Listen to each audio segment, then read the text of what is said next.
Go down here and eat some dandelions. So, natural foods with a natural beer can. Yeah, and a natural can of soup someone had. Eesh.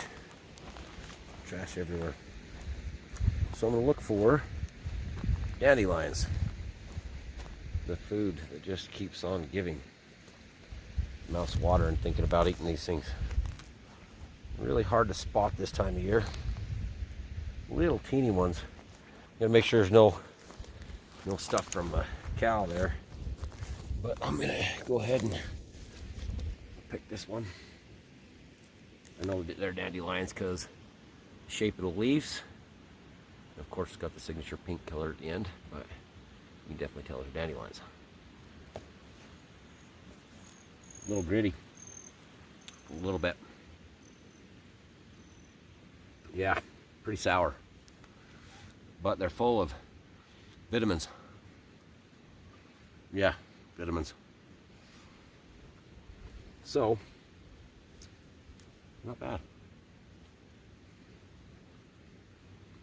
Should know more about the rest of this stuff to eat, but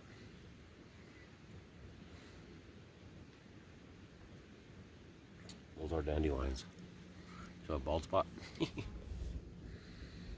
But yeah, food. A couple more dandelions here.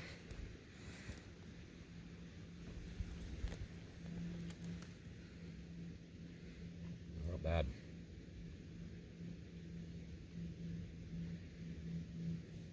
The root is also edible, but it does give you a bitter flavor. Not real preferable. It's supposed to be better when they're young, but you can't find food.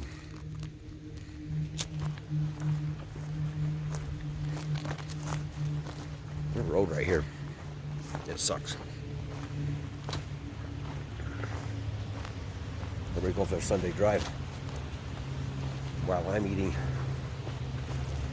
dandelions. Oh, group of them. We better have a powwow on a Sunday.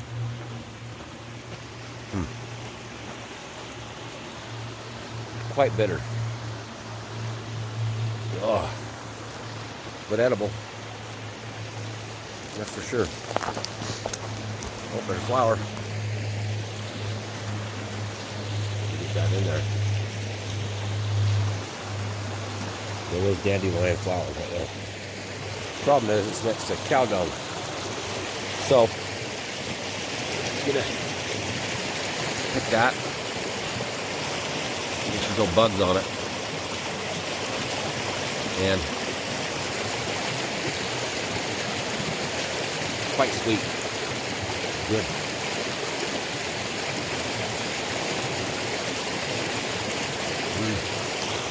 Almost better. Again, look for bugs.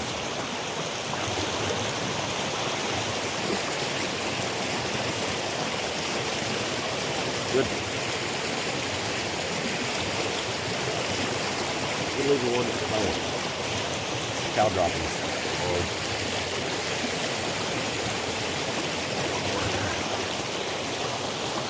I am foraging for my food right now. Something that's lost most.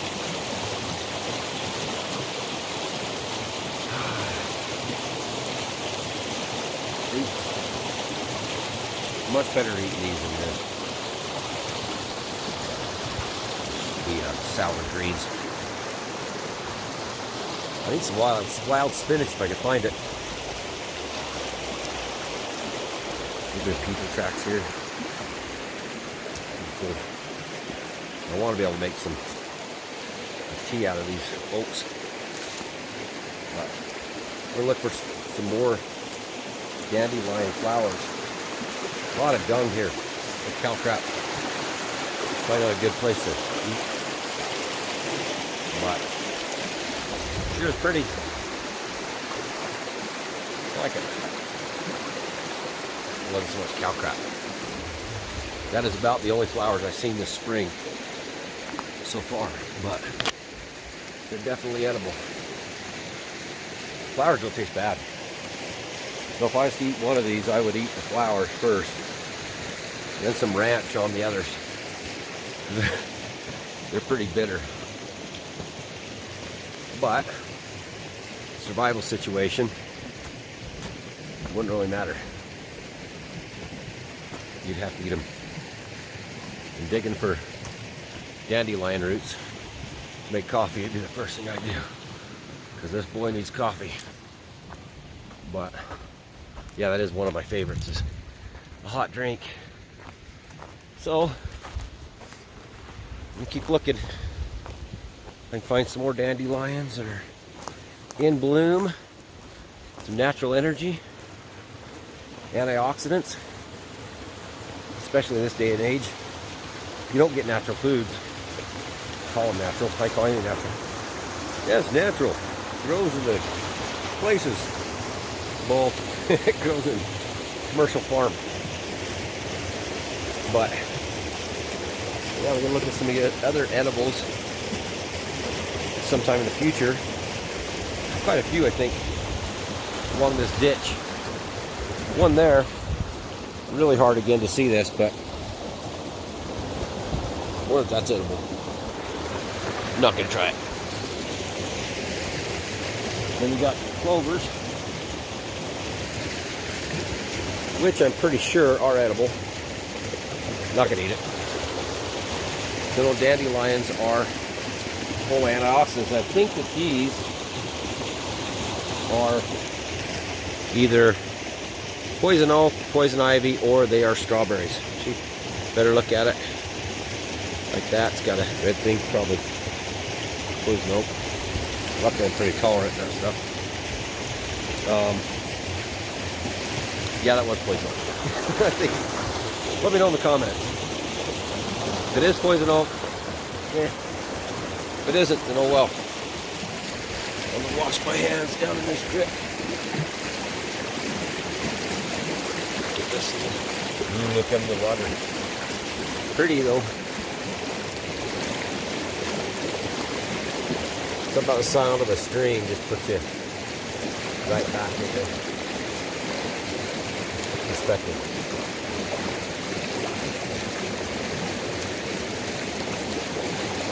There's some birch. Dogwood. Let's make a bow out of that stuff. See it there? And that'll be awesome. A couple good staves there. Make your bow. Got emergency bow wood. Go in there. And also your juniper, you can make a quick short bow, or even a hunting bow if you want. Pretty fast. And it's better than nothing if you have nothing for protection or for hunting. A juniper branch whittles down pretty quick. And remember, you tie the handle to the tree, pull your string back, break your sinew, and put an arrow there where you're going to be, or where you're not going to be. And then take that, pull and look at your bow, how it bends, like how a stick would bend. If I get this to set down enough to show you. So it'll be like this, tied in the center to a tree where your handle's going to be, and then you pull on your string to see where your bow is. Now, this is bending a lot more, so I'd take some strength out of this one. And it's always best to leave the outside bark on your bow. That should be your outside. Inside wood, outside bark. It'll help hold it together, especially emergency bow. Another issue you can do for an Apache warbow is take your willows, bundle them up real tight, wrap them with willow bark. You have to wrap them up really good. You can also make a bow out of those 6 or 7 or 8 of them together in one single bow. Good emergency bow. Tie them at the ends, leave one or two, one long and the biggest one out the ends, and then And then you can use an emergency bow to hunt squirrels or whatever. The best thing's trapping, but you could also make yourself a bow from that. That cedar right there, we'll get it in. That native cedar, that's a good bow. That's cedar wood. That's strong, very strong. And again, they want you to dry it out for almost a year in a controlled environment. But considering the fact that you're trying to survive, you're not going to worry much about that. You're going to want to just carve you out a bow real quick. Sometimes it's better to use one that's already got a natural bend in it. Like all these juniper branches right here. If you was in trouble, you needed something quick to fight, one of these branches here would be just fine. This. Carve this thing down real quick. Remember, leave the outside there and carve back here. And your bow leaving handle big. We'll kind of get one that's even like this. You saw it off there, and just go to work. But you're going to want to check. Oh, see that? Flip around completely. You're going to want to check the. This is my found. I found this selfie stick, but you want to check for the straightness where your bark's going to be. So you see this is the front of the bow. We'll look at if it's curved this way, like this, curved like that. Then we'll look for one that's straight, like this. You look at it straight on, it's natural bows that way. This would be a pretty good bow, judging from this distance, from this direction, from here to there, and here to there. It's a little dry. You can try the dry, you can try the wet, but all these will work as an emergency bow. And then you don't have to look any farther for arrows. That is a sharp rosewood, very sharp rose. And that, you can burn those off in the fire immediately. Sear them off. And you usually find some pretty good stands down by the rivers and streams, and just get your arrows that way. It's a pretty tough wood. Willow works really well too. Willow's a little temperamental though, I think, but they'll make great arrows. You can also use reeds. Cattails work fine. And I want to tell you guys, when you eat natural foods, it's like I just ate that. Oh look, human tracks in the mud. When you eat natural foods, your body tries to reject them. I don't know if it's just a psychological, or it's just the fact that there's something so strong going in your body. But when you eat dandelions, you can feel immediately the power of the plant itself working inside you, into your stomach, your gut. I think, in my opinion, it's killing this bacteria that's growing inside our bellies. And that's it for today, or for now. Post another video later. Till then, enjoy your public lands, guys.